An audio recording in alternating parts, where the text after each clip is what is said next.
कहत कबीर सुनो भाई साधो, कहत कबीर सुनो भाई साधो, अरे कहत कबीर सुनो भाई साधो, कहत कबीर सुनो भाई साधो। साहब मिले सबूरी में, अरे साहब मिले सबूरी में, मन लागो यार फकीरी में, मन लागो।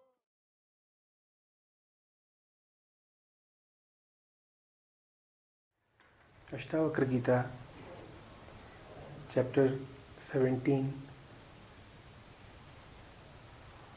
verse 15. Sukhe dukhe nare naryam sampatsu cha vipatsu cha vishesho nav dhirasya sarvatra samdarshina. For the one of settled mind and equanimous vision, pleasure and pain, men and women, and good times and bad times are all the same.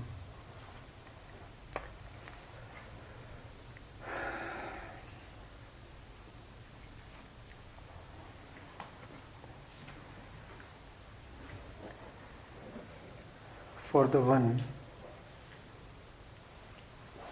of still mind, sthit pragya,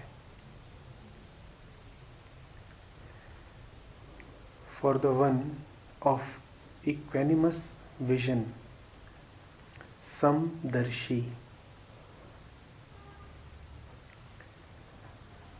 there is no difference between pleasure and pain, man and woman,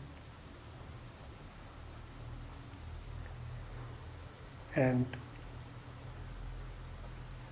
good luck and bad luck, circumstantial happiness and circumstantial sadness. What is meant by one of still mind? What is equanimity?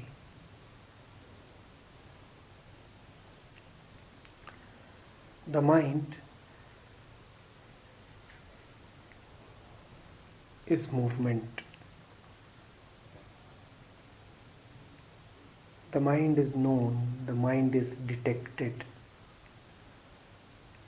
only through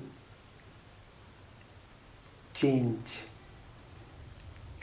only in diversity and differences, only in space and time.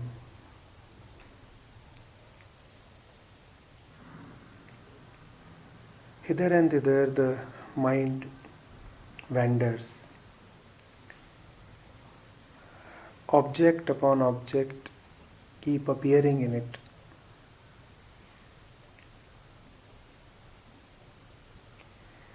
There is something that it is searching for in all its wanderings.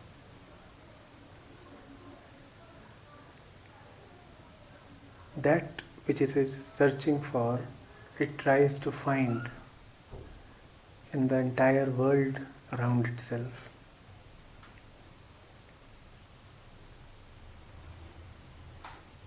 And it has numerous options.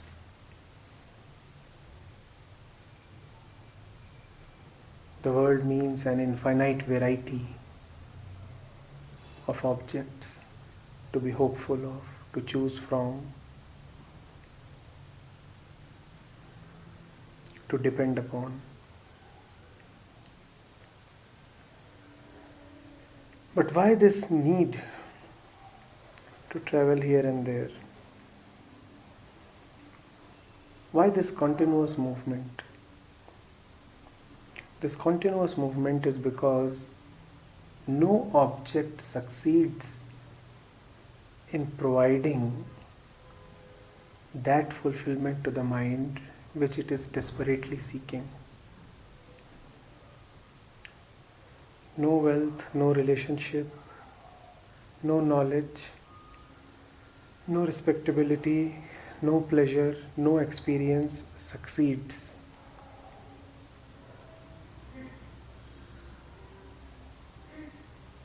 People, thoughts, ideas, places, experiences come and go, and the mind is left again to contend with its primal thirst.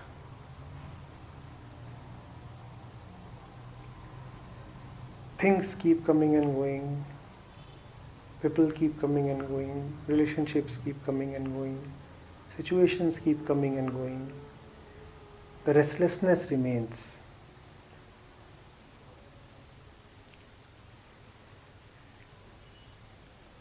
The more the mind is restless, the more it finds it natural to try harder, to go further, to explore more, to crave for wider experience. The hope is that maybe one has not tried enough. Maybe there are corners of the world still left unexplored. Maybe if one tries, the next time one would be successful. Maybe what one was searching for was not available in all these shops. Maybe it would be available in the next shop. The promise of the next, the hope of the future keeps fueling the random wandering.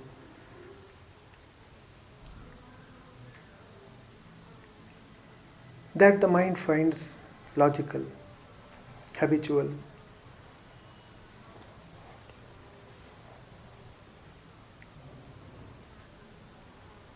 And it happens. Mostly this is what happens. The more you are dissatisfied, the harder you try.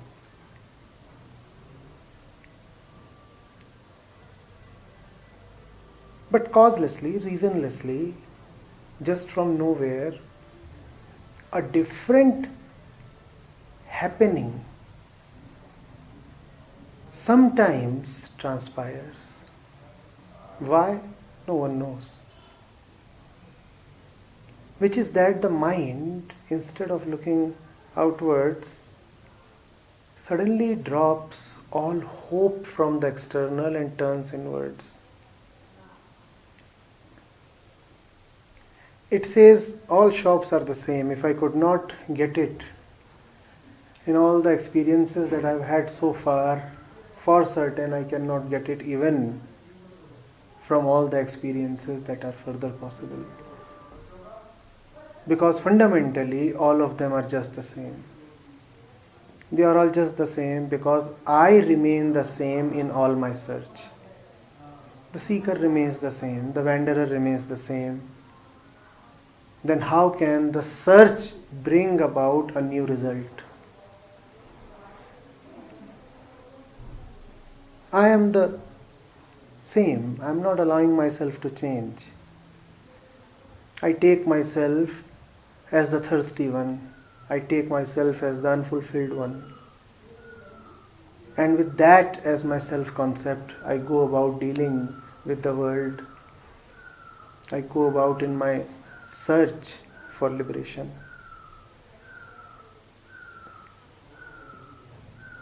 It is not a very natural realization. As we look around at the world, at the crowds, we do not see it happening very often. Man's constitution is such that his senses, his mind, all are designed to rush towards the world, not inwards. The eye is hardly interested in trying to see what powers its vision. The ear is hardly interested in listening to the one who listens behind the ear. So it's a rare thing, but it does happen. There is a particular quality of the mind, there is a particular mind that turns inwards. It says, no, instead of rushing to all the corners of the universe, I am going to my home directly, to my center. It goes there and it does not find what it was seeking.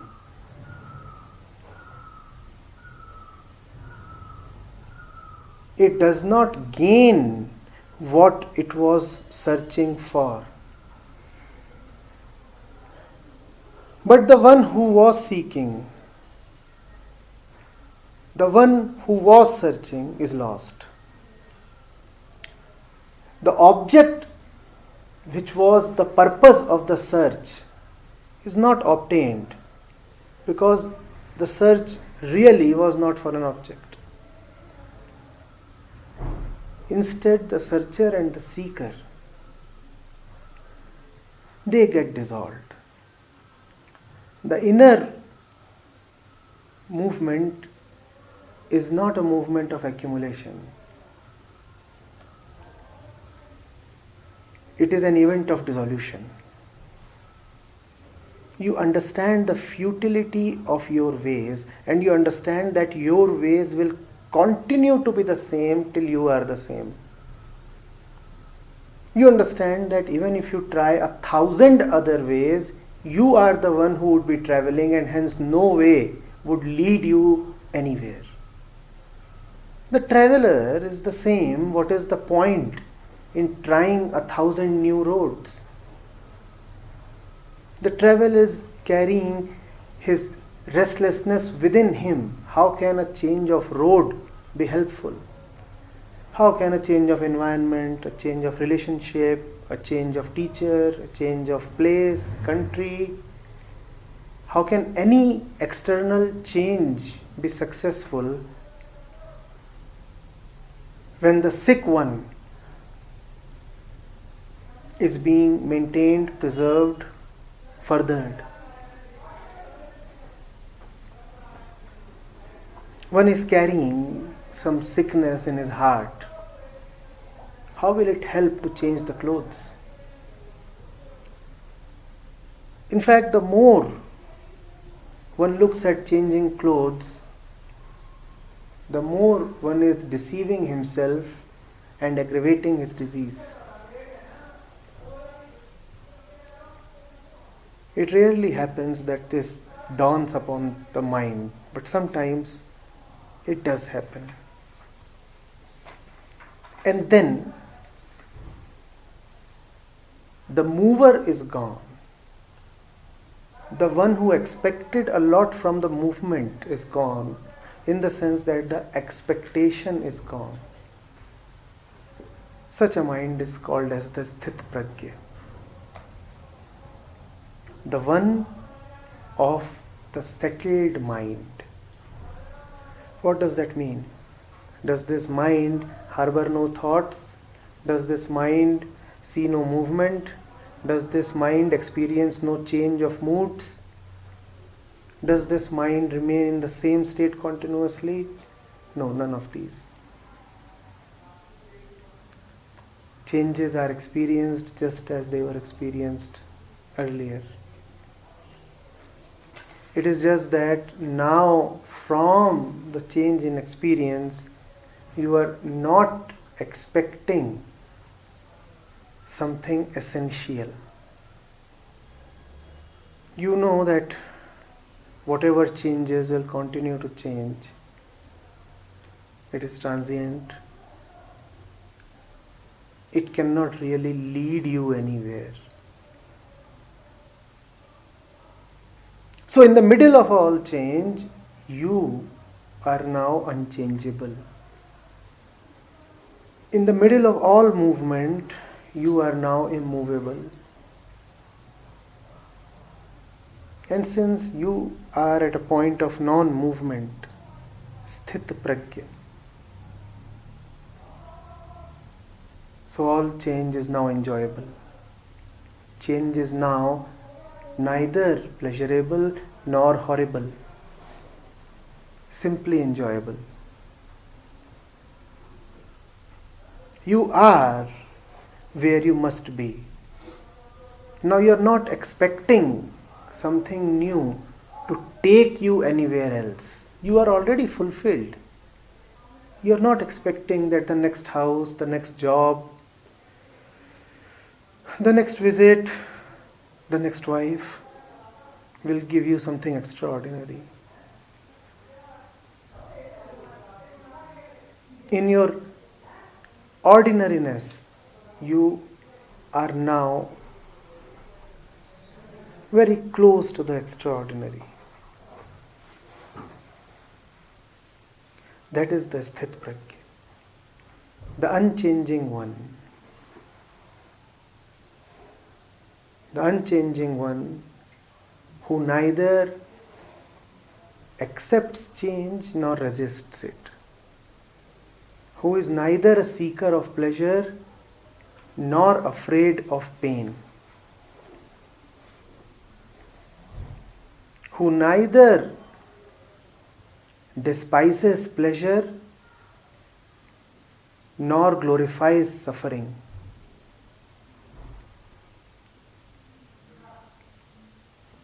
Pleasure, he lets come to him. Pain, he lets come to him. And when he meets them equally, they both pass through him without leaving a trace behind. He has no ideals.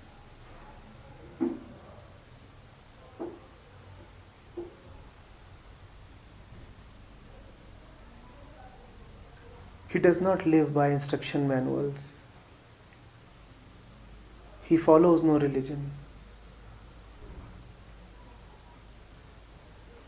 Let alone being dominated by the world, let alone listening to the world, he listens not even to himself.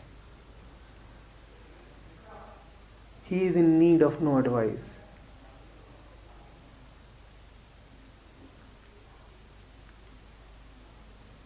No opinions mean anything to him, neither others nor his own. In the middle of all opinions, he is opinion free. That is the sthit pragya. The samdarshi is just another name for sthit pragya.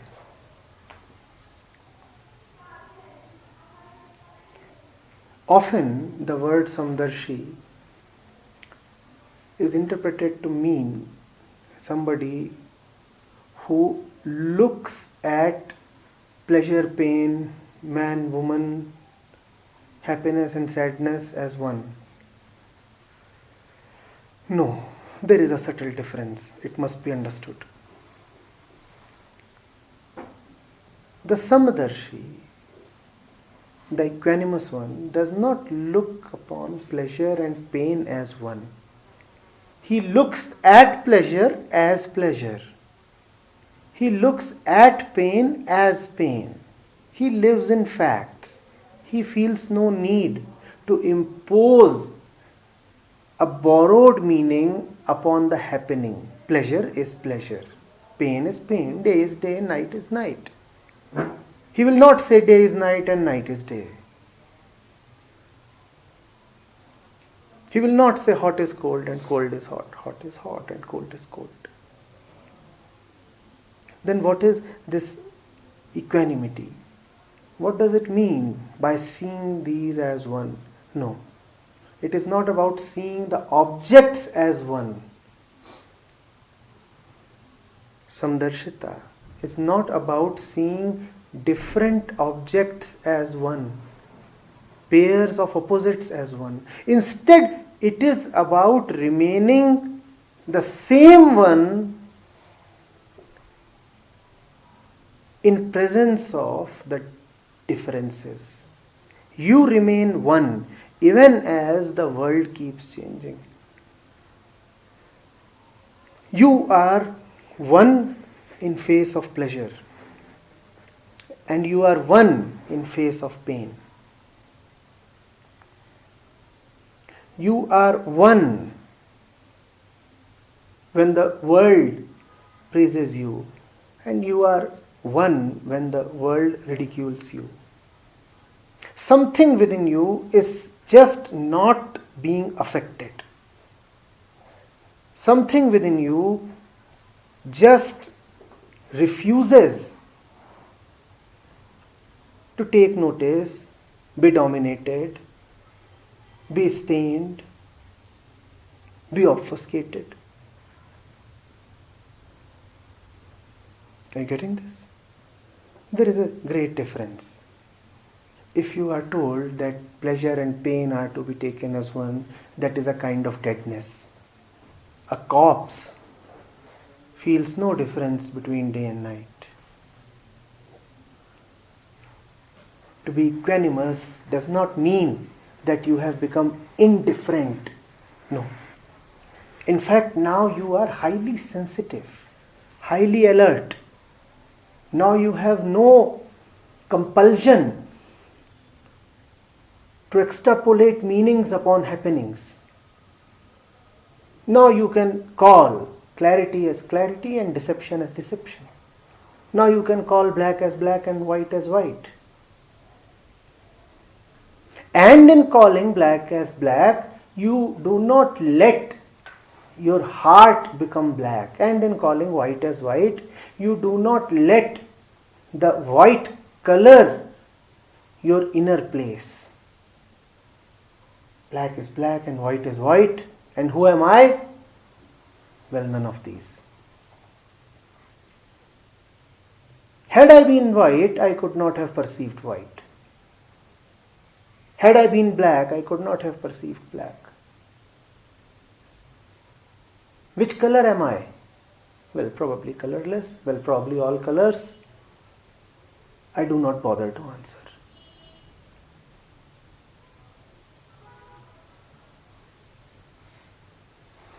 To be equanimous means to live in the pure self. It is the highest freedom. If you do not have that, then you will just find yourself a slave of circumstances. The winds will blow one way and you will be carried that way. And then the winds will blow the other way and they will carry you along.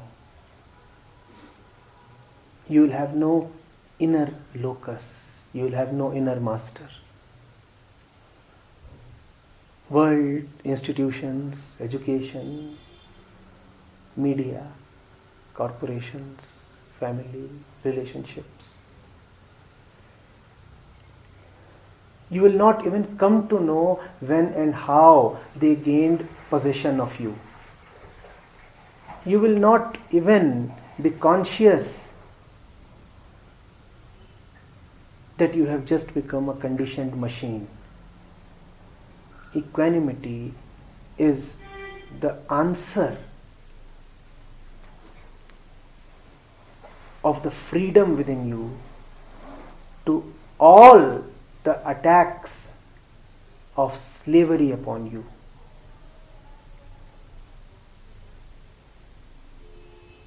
It does not matter what you bring to me. It can never mean anything to me beyond a point. You can bring the highest pleasures to me. Well, you bring happiness to me, I will be happy. But there is something in me which has no need to be happy. It is already in full contentment. You bring pain upon me. Maybe I'll cry. But there is something in me which is so perfect that it cannot lose anything and hence it cannot cry.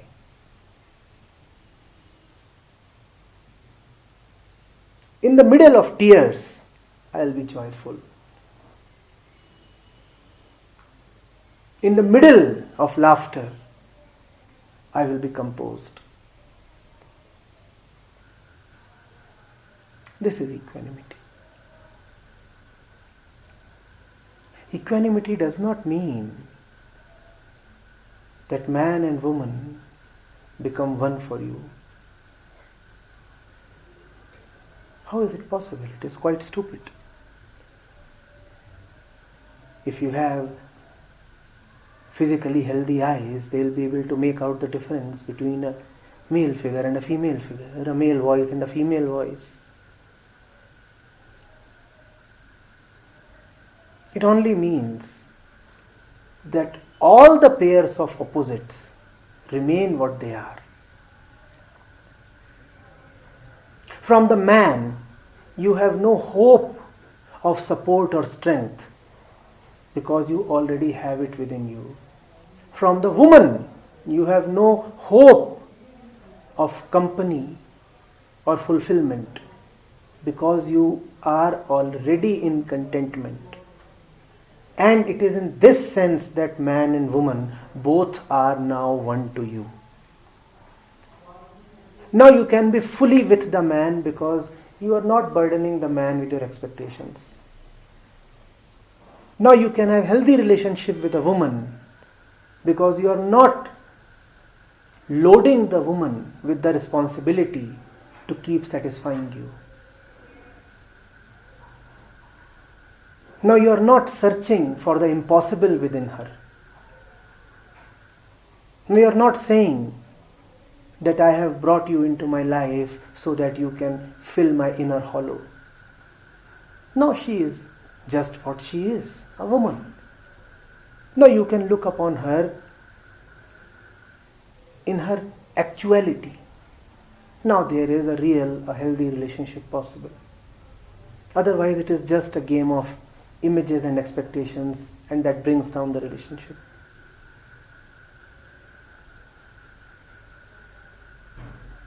Yes? Well,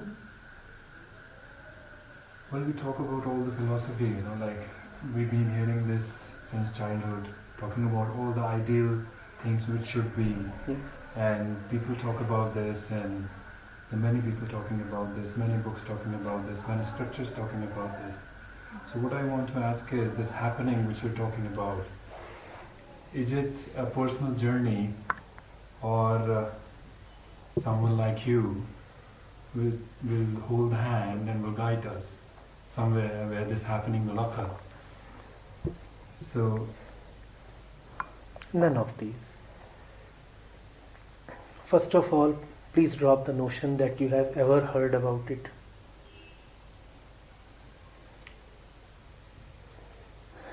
What an Ashtavakra says comes from a particular point of awareness. Those words are then given and get circulated amongst the masses. Just because there are a lot of people to whom these words are now literally available, it does not mean that they have been understood.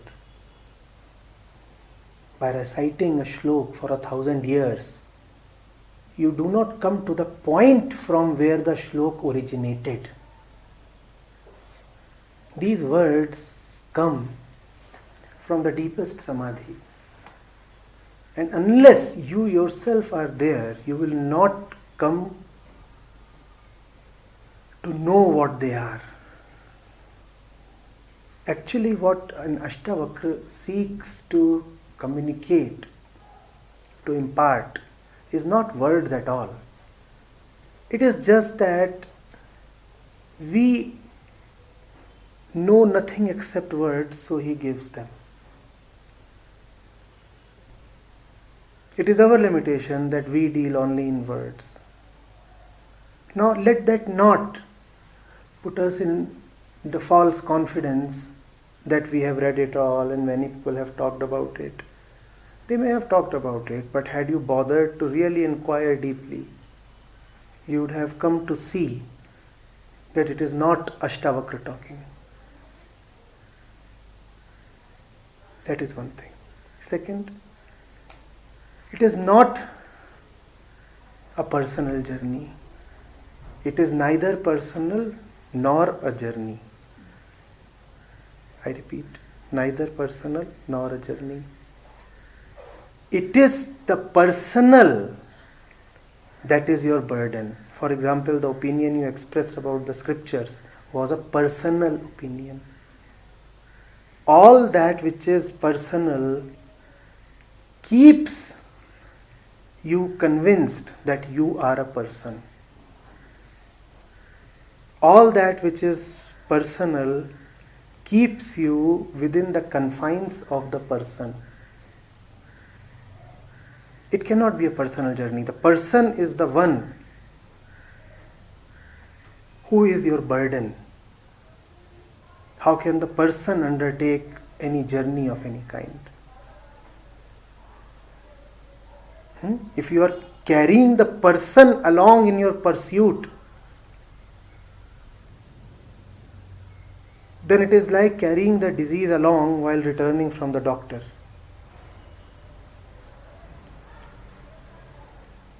Then the question of journey.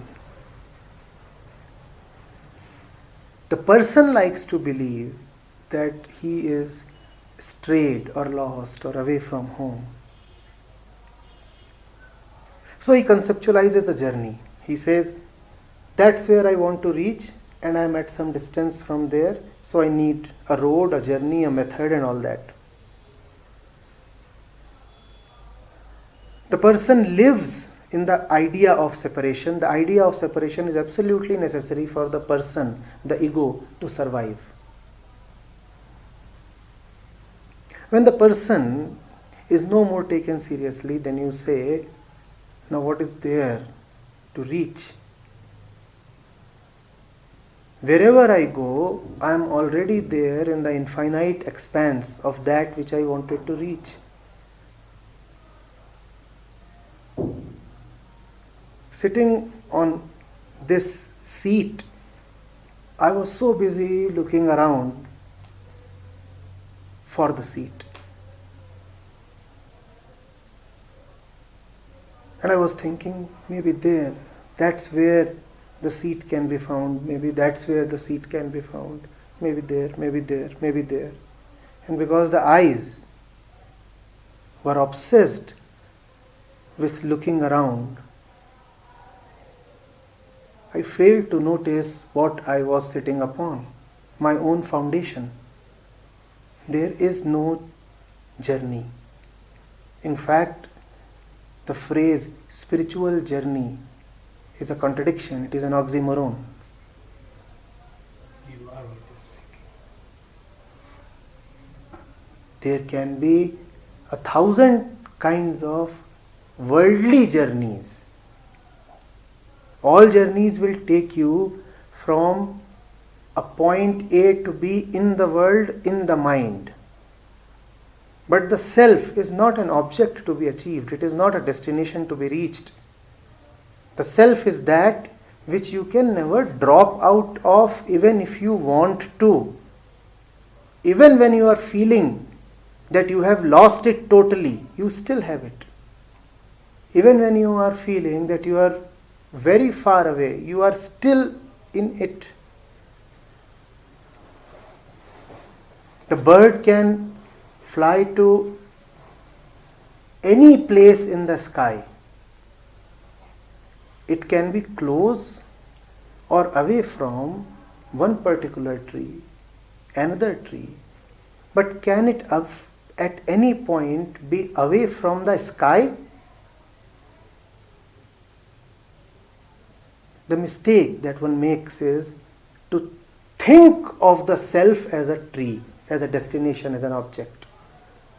And that is because of all that which one has read, heard, and many other things. We talk of God in this way, don't we? God realization. coming to enlightenment, progressing in sadhana. These are the kinds of phrases that we use. And they make us convinced that I, the person, will one day reach enlightenment, the object. Neither are you a person nor is enlightenment an object, and hence this kind of reaching is just an illusion. So what I understand is you're saying that shedding the notion of journey and the personal, Yes. and something called spiritual journey, Yes, yes. and understanding that yourself, you're right now here. So what I understand is when we talk about this, we are again talking about it. We are again asked to believe it, and you're not telling me how. You see, I am asking you to see that you already believe in something. I am not your enemy to give one more belief to you. You already believe in too much. Is it not a belief to think that a method is needed? How implies a method, a journey? Again, how implies a process? Have I already not talked about the distance being an illusion? If the distance is an illusion, then the question, how to travel the distance, is it meaningful anymore? You are asking me how to sit on this seat. How? What answer can be there? I am already there. Now how to? That's what I have forgotten, I don't realize. You haven't forgotten anything. You just know a little too much. You need to forget. You haven't forgotten. You look a little confounded right now. Were you confused when you were sleeping? Don't you see that when you wake up, it is all this accumulated spiritual knowledge that comes back to confuse you? In your sleep, you are very peaceful because you are free of all this knowledge. You haven't forgotten. You need to forget this knowledge. How to forget? How do you remember? It's being fed to me since childhood. So why do you keep accepting it? Because that's how I've been conditioned. No, you keep accepting it because you feel the need to accept it. Take a very direct example. You have been awake probably since this morning. Do you remember everything that has happened since the morning? Almost. Everything. If I ask you what happened at 9:23 a.m., will you be able to answer? If you go deeply into it, you will find that you remember not even 1% of every single event that has happened since this morning. So one forgets. Forgetting is natural. One does not need to ask how to forget. One forgets. The question then is, how does one remember? Forgetting just happens on its own. Does it not happen on its own? The real question is, how does something get imprinted on the mind? That is the real question to be asked. Now, what would you remember since the morning? What is it that you remember since your childhood? What do you remember? Which events? What memories? Good memories, bad memories, your wanting, your expectations. So all that which is deeply related to your ego. That which was pleasuresome to you, you remember. That which was highly painful, that too you remember. So all that which is linked to your dissatisfied ego, you remember. Do you see that? If you remember all those things that have been fed into you, it is not because they were fed into you, but because you maintained a belief that you needed to be fed. Otherwise, you wouldn't have remembered them. They would have come to you and then passed through you. They wouldn't have become settled upon you like a layer of dust. One retains only that, these are the ways of the ego. It retains only that which reinforces it. Everything else it conveniently forgets. If all those words that the teachers said, that the books said, have become a stain upon the mind, a burden upon the mind, it is because the mind was just too eager to take them in. Why was the mind eager to take them in? Because they showed some interest in you.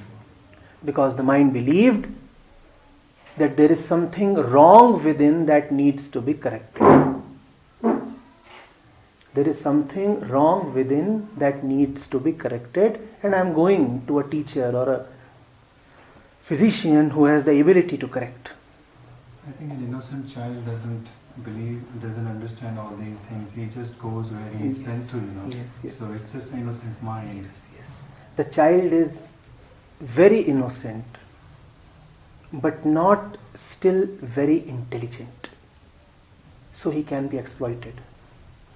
The world exploits the child, which is a very violent thing actually.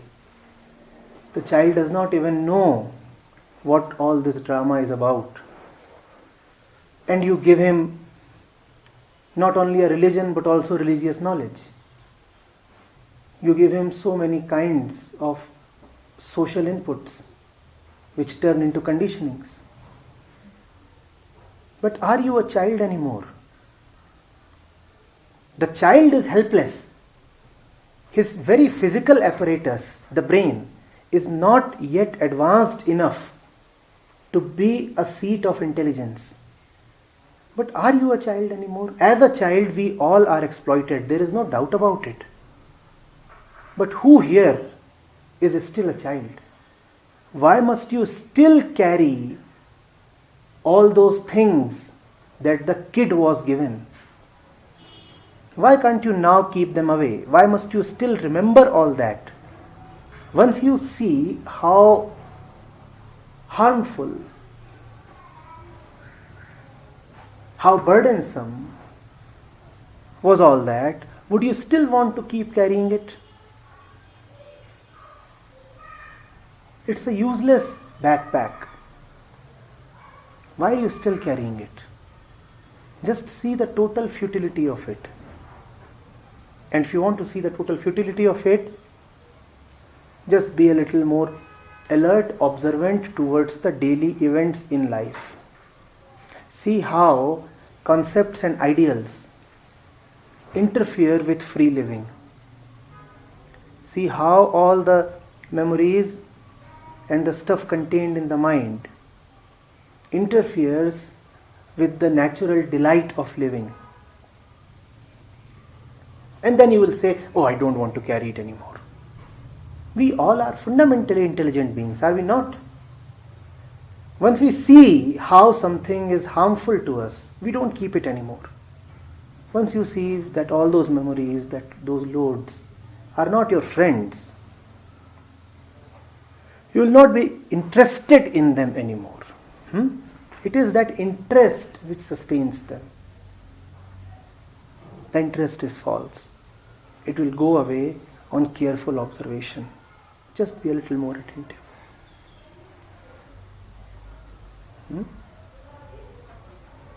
Yes. It was beautiful to listen you, sir. You very rightly say that mind has a tendency to keep on wandering. And it has a hope that one day, I will be happy. Then you say that sometime it happens. No one's know that it turns within and it dissolves. It's very rightly written. Buddha didn't attain enlightenment. Buddha dissolved. That is unknown. No one's know. Even if I see that all my endeavor of running and chasing the world is futile, it's my mistake, it's my false belief, these things don't go away. Still we run. It's like we know, but we don't have a wisdom. So that is, a rare event. You have said yourself that it is rare. It is rare, yes. Very rare. It's not in our hand that if I say that you be a child, forget, don't remember these questions, because sometimes remembering is also tough. That I am whole and complete now, and forgetting is also very tough. Forgetting is natural, but to forget our pains, ourself, our mistake, it's hardwired. It's not that easy. So I'm more interested in asking you this rare event, because if you are talking, it has happened to you. Otherwise, you wouldn't have talked. And again, you say be more alert, more aware. Yet, even at 9:23, what you did, you don't remember. You don't bother to remember. If that event happened, it has no need to remember. So if I ask you what is that rare event, that one day, it dissolves. It's very easy to say. If dissolve, then you say that enlightenment is to be seamlessly unenlightened. But before that, it's a burden, it's a suffering. You are changing, you are unsatisfied, yet you are running for that. So what is that event when you dissolve? And it's not one can say it's easy, because many lives, many people, whole of their life they are trying to be dissolved. So no one's no, I do agree. But yet if I say that you are trying, you are putting your effort, it's written, it's a rigorous life education to bring intelligence and innocence. Do you think so you will succeed to bring that rare event? Or it's just a grace many times people say? If it is easy, it is always easy in relation to Tough. something. Tough. What is easy for the grown-up may be very difficult for the child. If it is difficult, it is again in relation to something. So it is always easy and difficult for somebody. So when you say it is easy, when you say it is difficult, you are expressing a belief in the one with whom, in the context of whom you are saying all this. You are saying easy for me, or difficult for me, or easy for mankind, or difficult for mankind. Now till the time you remain this me, and you keep talking the language of easy for me or difficult for me, rare for me or common for me, do you see what you are protecting? Me. The me. And as long as you are protecting this me, where is the question of that rare event happening? That event, rare event happens when you are totally fed up of yourself. That rare event happens when you do not even bother to know how it happens, even whether it happens. Because even in this knowing, the knower is still the Knower. me.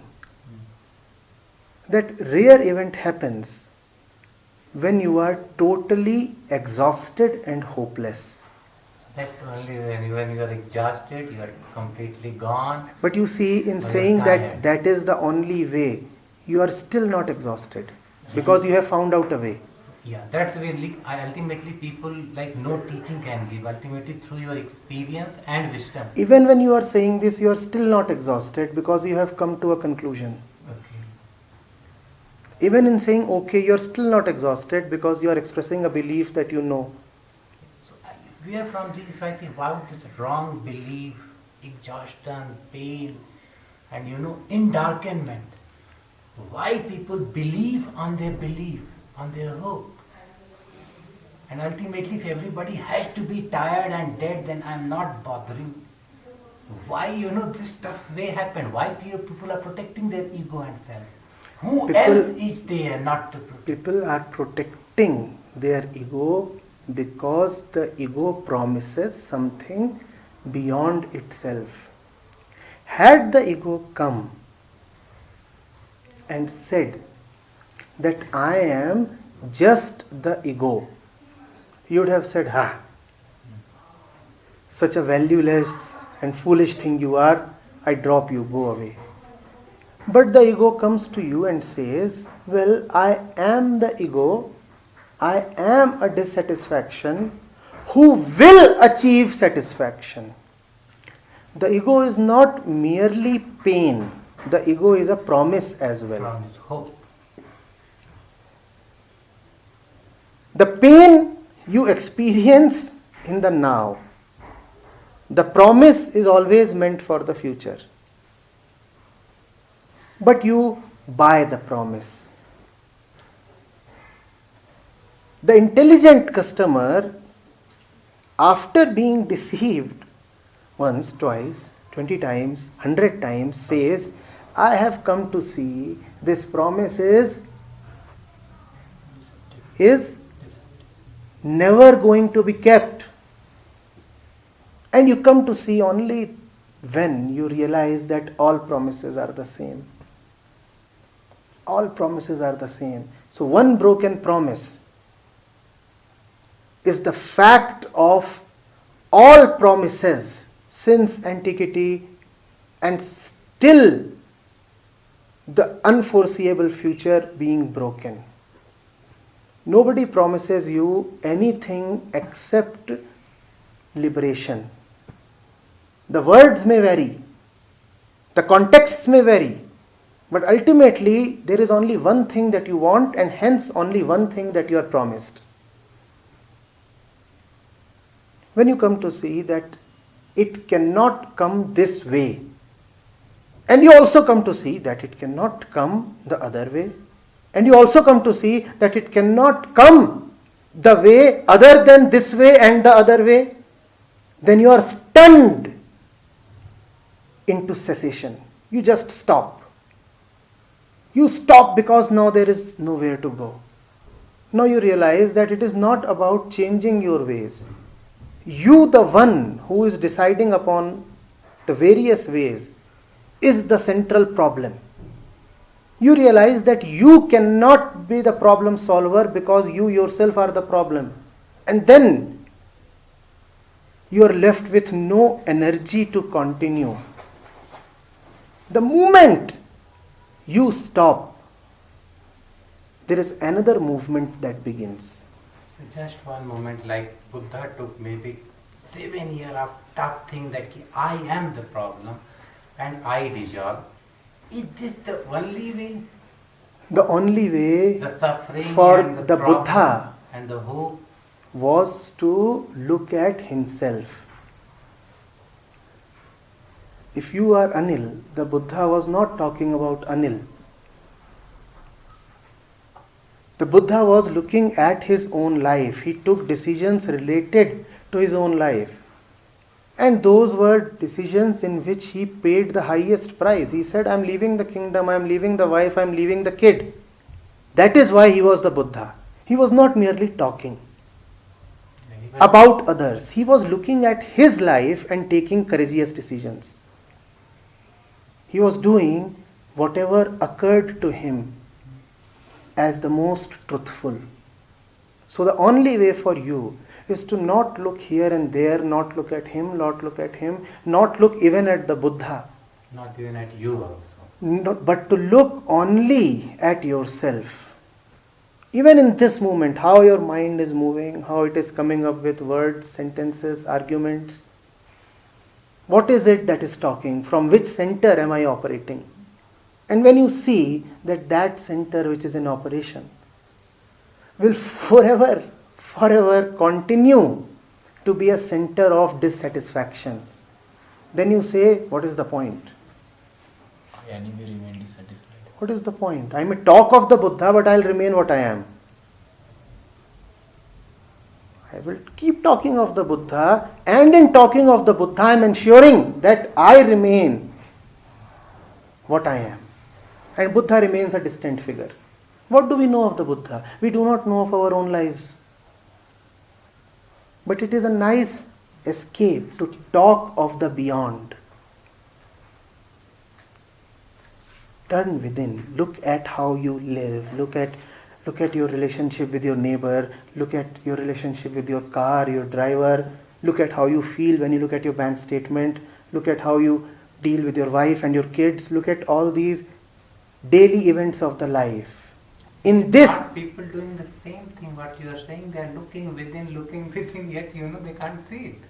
Because that's the way it's strong, disillusion is. do you there, know it's what it strong. means to look within? Yeah, that's I've written. What does looking within mean? It means that I am no more talking of not seeing, because to look within is to immediately see. These two are not separate events. And if I am not seeing, it is because I am determined to not to see. And why we do so, not determined to see and go Because- chasing for suffering? Because there exists something called stupidity. Okay.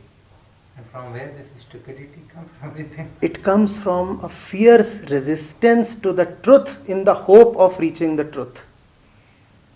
And why we are resisting the Because you truth love in the the truth. hope of reaching the Because you love the truth a lot. And why we do so? Because you are the truth. We are the truth. Because you are the truth, you love the truth a lot. And then we resist the truth. We have You hope resist for the truth because the truth in its formlessness is not the same as what you, the form, conceptualizes it to be. So even as you search for the truth, still you resist it because the truth does not conform to your fancies and ideals. Yes, this is stupidity. Of course. Of course. Unenlightened. Of course. Thank you, sir. You see, you want something. You really and deeply want something. You have only a faint vision of what you want. Really.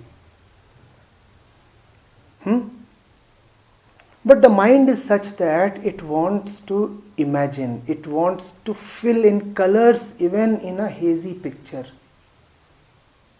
So even as you search for truth and peace and joy and love, you search for them with definite ideas. You say enlightenment must look like this. Truth must talk like this.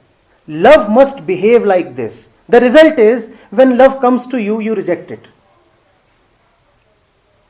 You are desperately looking for love, but you are looking for a particular kind of love.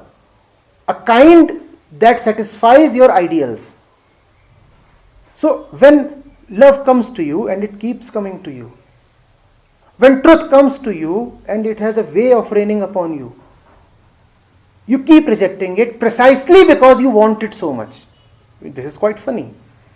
You are the truth, but you are expecting the truth in a manner. In a particular manner, yes, wonderful. And that's, our stupidity also, Yes. and that's the beauty of life also. Yes. This game goes on. Yes. Being that, I still search for that. And when that comes to me, which it does quite often, more often than we can believe, I reject it with great resolve, because that does not look like what I expected it to be.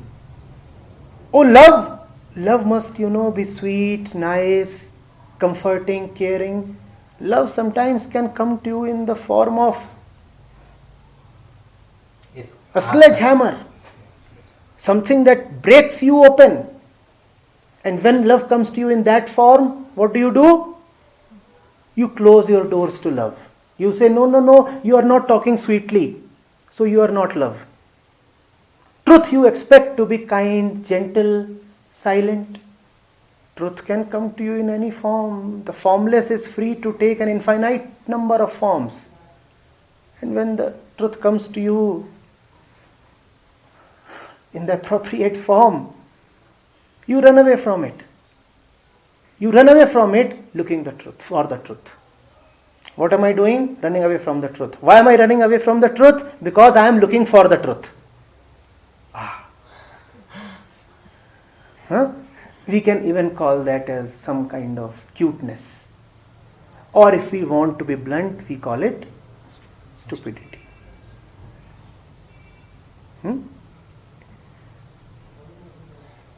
Nobody wants anything except these basics: freedom, love, truth, relaxation.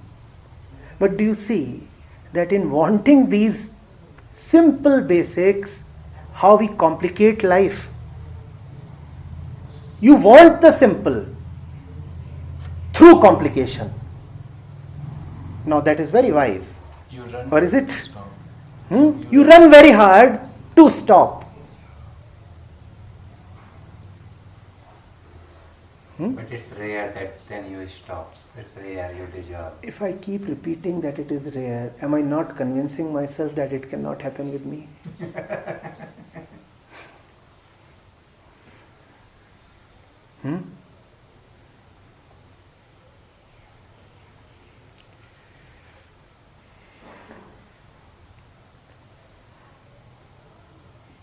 This that is right now is our only opportunity. You have no other source to learn from except that which you are in from morning till night. The scriptures may help, a teacher may point, but you will be convinced only when you see it in your own life.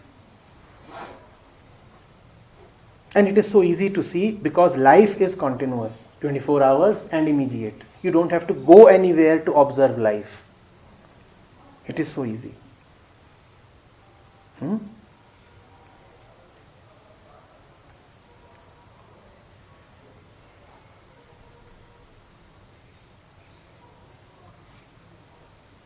Yes.